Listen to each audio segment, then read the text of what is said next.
Hello dear students, welcome to the new session. ഇന്ന് നമ്മൾ process അക്കൗണ്ടിൽ ഉണ്ടാകുന്ന വെയിറ്റ് ലോസുകളെ കുറിച്ചാണ് ഡിസ്കസ് ചെയ്യുന്നത്. അപ്പോൾ ആദ്യം എന്താണ് വെയിറ്റ് ലോസ് എന്നും അതിനുശേഷം എങ്ങനെയാണ് വെയിറ്റ് ലോസ് പ്രോസസ് അക്കൗണ്ടിൽ ട്രീറ്റ് ചെയ്യുന്നത് എന്ന് നോക്കാം. അതിനായി ഞാനിവിടെ കോക്കനട്ട് ഓയിൽ മാനുഫാക്ചർ ചെയ്യുന്ന ഒരു സ്ഥാപനത്തെ അല്ലെങ്കിൽ ഒരു പ്രോസസ്സിനെ ഞാനിവിടെ എക്സാമ്പിൾ ആയിട്ട് കൺസിഡർ ചെയ്യുകയാണ്. ഇതിൽ കോക്കനട്ട് ഓയിൽ ഉണ്ടാക്കാനുള്ള പ്രോസസ്സുകൾ ഏതെല്ലാമാണ് നമുക്ക് ആദ്യം അതൊന്ന് ഡിസ്കസ് ചെയ്യാം. ഫസ്റ്റ് വൺ, നമ്മൾ കോക്കനട്ടുകളെല്ലാം ശേഖരിച്ച് അതിനെ ഉണക്കി ഡ്രൈ ചെയ്തെടുക്കുക എന്നുള്ളതാണ് ഫസ്റ്റ് പ്രോസസ്സ് എന്ന് പറയുന്നത്. ഇങ്ങനെ ഡ്രൈ ചെയ്തതിന് ശേഷം നമ്മൾ ഈ കൊപ്രകളെയെല്ലാം കട്ട് ചെയ്ത് ചെറിയ ചെറിയ പീസുകളാക്കി മാറ്റുക എന്നുള്ളതാണ് രണ്ടാമത്തെ പ്രോസസ്സ്. അതിനുശേഷം നമ്മൾ ഇവയെല്ലാം റോസ്റ്റ് ചെയ്തെടുക്കുന്നു എന്നുള്ളതാണ് മൂന്നാമത്തെ പ്രോസസ്സ്. ഇങ്ങനെ റോസ്റ്റിംഗ് കഴിഞ്ഞതിന് ശേഷം നമ്മൾ ഇവയെ മെഷീനറീസ് ഉപയോഗിച്ച് അതിൽ നിന്നും ഓയിൽ എക്സ്ട്രാക്ട് ചെയ്തെടുക്കുക എന്നുള്ളതാണ് നാലാമത്തെ പ്രോസസ്സ്. അതിനുശേഷം ഓയിൽസിനെ ഫിൽട്ടർ ചെയ്ത് പല പല ഗ്രേഡുകളാക്കി മാറ്റുക എന്നുള്ളതാണ് അഞ്ചാമത്തെ പ്രോസസ്സ്. ഇങ്ങനെ പല ഗ്രേഡുകളായിട്ട് കിട്ടിയിട്ടുള്ള കോക്കനട്ട് ഓയിൽ പാക്ക് ചെയ്യുക എന്നുള്ളതാണ് ആറാമത്തെ പ്രോസസ്സ്. ഇങ്ങനെ 6 പ്രോസസ്സുകളിലൂടെയാണ് കോക്കനട്ട് ഓയിൽ പ്രൊഡ്യൂസ് ചെയ്യുന്നത്. ഇനി നോക്കുക, ഇവിടെ ഓയിൽ എക്സ്ട്രാക്ട് ചെയ്യുന്ന നാലാമത്തെ പ്രോസസ്സിനെ നമുക്കൊന്ന് ഫോക്കസ് ചെയ്യാം. ഇവിടെ നമ്മൾ ഒരു 100 kg കോക്കനട്ട് ഈ ഒരു പ്രോസസ്സിലേക്ക് ഇൻപുട്ട് ആയിട്ട് നമ്മൾ ആഡ് ചെയ്യുന്നു. അങ്ങനെ ഈ കോക്കനട്ടുകളെല്ലാം മെഷീനറി ഉപയോഗിച്ച് പ്രോസസ് ചെയ്ത് നമുക്ക് ഈ ഒരു പ്രോസസ്സിന്റെ ഔട്ട്പുട്ട് ആയിട്ട് കോക്കനട്ട് ഓയിൽ ലഭ്യമാകും. ഇനി ശ്രദ്ധിക്കുക, ഇവിടെ നമ്മൾ 100 kg കോക്കനട്ട് ഇൻപുട്ട് ആയിട്ട് ആഡ് ചെയ്തപ്പോൾ നമുക്ക് ഈ ഒരു പ്രോസസ്സിൽ നിന്നും ഔട്ട്പുട്ട് ആയിട്ട് ആവറേജ് 60 ലിറ്റർ കോക്കനട്ട് ഓയിൽ ആണ് ലഭ്യമാവുന്നത്. ഒരു കാരണവശാലും 100 kg കോക്കനട്ട് ആഡ് ചെയ്യുമ്പോൾ 100 ലിറ്റർ നമുക്ക് കോക്കനട്ട് ഓയിൽ ലഭ്യമാവില്ല. അതായത് ഈ ഒരു പ്രോസസ്സിൽ നമുക്ക് വെയിറ്റ് ലോസ് സംഭവിച്ചിട്ടുണ്ട്. ഇങ്ങനെ വെയിറ്റിൽ ഉണ്ടാകുന്ന ലോസിനെയാണ് നമ്മൾ വെയിറ്റ് ലോസ് എന്ന് പറയുന്നത്. ഇനി എങ്ങനെയാണ് ഇത് നമ്മൾ പ്രോസസ് അക്കൗണ്ടിൽ ട്രീറ്റ് ചെയ്യുന്നത് എന്ന് ഒരു ക്വസ്റ്റ്യൻ വെച്ച് നമുക്ക് ഡിസ്കസ് ചെയ്യാം.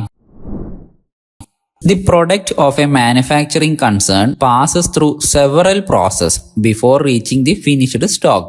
Prepare process account from the following information. Process account prepare ചെയ്യാനാണ് പറഞ്ഞിട്ടുള്ളത്. അതിൽ കുറച്ച് ഇൻഫർമേഷൻസ് താഴെ നൽകിയിട്ടുണ്ട്. First one, input of raw material 1000 unit at ₹20 per unit. 20 രൂപ വെച്ച് 1000 യൂണിറ്റ് ഇൻപുട്ടുകൾ നമ്മൾ ഈ പ്രോസസ്സിലേക്ക് ആഡ് ചെയ്തു. Next one, direct material 4200, direct wage 6000, production overhead 6000 and total weight loss എന്ന് പറയുന്നത് 5% ആണ്. ഈ ഒരു പ്രോസസ്സിൽ നമുക്ക് ടോട്ടൽ ആയിട്ട് വെയിറ്റ് ലോസ് ആവുന്നുണ്ട്, 5% ലോസ് ആവുന്നത്.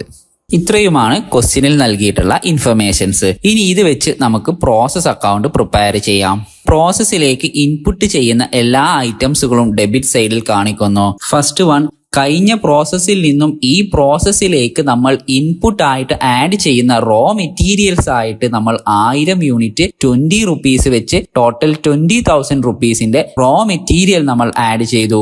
അതിനുശേഷം പുതുതായി ഈ പ്രോസസ്സിലേക്ക് നമ്മൾ വീണ്ടും റോ മെറ്റീരിയൽ ആഡ് ചെയ്യുകയാണ്. റോ മെറ്റീരിയൽ 4200ന്റെ റോ മെറ്റീരിയൽ എഗെയിൻ നമ്മൾ ആഡ് ചെയ്യുന്നു. ശേഷം ഡയറക്റ്റ് വേജ് ആയിട്ട് ഒരു 6000 റുപ്പീസും പ്രൊഡക്ഷൻ ഓവർഹെഡ് ആയിട്ട് എഗെയിൻ 6000 റുപ്പീസും നമുക്ക് ഈ ഒരു പ്രോസസ്സിലേക്ക് കോസ്റ്റ് ഇൻകേർഡ് ആയിട്ടുണ്ട്. ഇനി ശ്രദ്ധിക്കുക, ഈ പ്രോസസ്സിൽ നിന്നും പുറത്തു പോകുന്ന അല്ലെങ്കിൽ നഷ്ടപ്പെടുന്ന എല്ലാ ഐറ്റംസുകളും നമ്മൾ ക്രെഡിറ്റ് സൈഡിൽ കാണിക്കുന്നു. ഫസ്റ്റ് വൺ ആയിട്ട് വെയിറ്റ് ലോസ് 5% നമുക്ക് ഉണ്ടാകുന്നുണ്ട്. അതായത് 1000 യൂണിറ്റ് ഇൻട്രൊഡ്യൂസ് ചെയ്തു, അതിന്റെ 5% ആണ് നമുക്ക് വെയിറ്റ് ലോസ് സംഭവിക്കുന്നത്. That is 50 unit. ഇനി ശ്രദ്ധിക്കുക, ഇവിടെ വെയിറ്റ് ലോസ് എന്ന് പറഞ്ഞു കഴിഞ്ഞാൽ അതൊരിക്കലും ഒരു എക്സ്പെൻസോ ഒരു നഷ്ടമോ അല്ല നമുക്ക്, മറിച്ച് ക്വാണ്ടിറ്റിയിൽ ഉണ്ടാവുന്ന ഒരു കുറവ് മാത്രമാണ് ഇവിടെ വെയിറ്റ് ലോസ് എന്നതുകൊണ്ട് ഉദ്ദേശിക്കുന്നത്. അത് കാരണം റേറ്റ് കോളത്തിലോ എമൗണ്ട് കോളത്തിലോ നമ്മൾ ഒന്നും തന്നെ കാണിക്കേണ്ട ആവശ്യമില്ല. ക്വാണ്ടിറ്റി മാത്രമാണ് ഇവിടെ റെഡ്യൂസ് ചെയ്തിട്ടുള്ളത്. ഇനി ശ്രദ്ധിക്കുക, ഇവിടെ 1000 യൂണിറ്റ് നമ്മൾ ഇൻപുട്ട് ആയിട്ട് റോ മെറ്റീരിയൽസ് ആഡ് ചെയ്തു, അതിൽ നിന്നും വെയിറ്റ് ലോസ് ആയിട്ട് ഒരു 50 യൂണിറ്റ് നമുക്ക് റെഡ്യൂസ് ചെയ്തു. ഇനി ബാക്കി വരുന്ന 950 യൂണിറ്റ് നമ്മൾ പ്രോസസ് ബിയിലേക്ക് ട്രാൻസ്ഫർ ചെയ്യുന്നു, അല്ലെങ്കിൽ നെക്സ്റ്റ് പ്രോസസ്സിലേക്ക് ട്രാൻസ്ഫർ ചെയ്യുന്നു. ശേഷം നമ്മൾ ഇതിന്റെ കോസ്റ്റ് പെർ യൂണിറ്റ് കാൽക്കുലേറ്റ് ചെയ്യണം. അതിനായി നമ്മൾ മുന്നേ പഠിച്ച ഇക്വേഷൻ തന്നെ യൂസ് ചെയ്യാം. ഇവിടെ കോസ്റ്റ് പെർ യൂണിറ്റ് ആയിട്ട് നമുക്ക് 38.10 റുപ്പീസ് ആണ് ലഭ്യമായത്. അതായത് 950 യൂണിറ്റ് 38.10 റുപ്പീസ് വെച്ച് നമ്മൾ 36,200 റുപ്പീസിന്റെ ഔട്ട്പുട്ടുകളാണ് നമ്മൾ പ്രോസസ് ബിയിലേക്ക് ട്രാൻസ്ഫർ ചെയ്യുന്നത്. ഇങ്ങനെയാണ് വെയിറ്റ് ലോസുകൾ ഉൾപ്പെടുത്തി നമ്മൾ പ്രോസസ് അക്കൗണ്ട് പ്രിപ്പയർ ചെയ്യുന്നത്.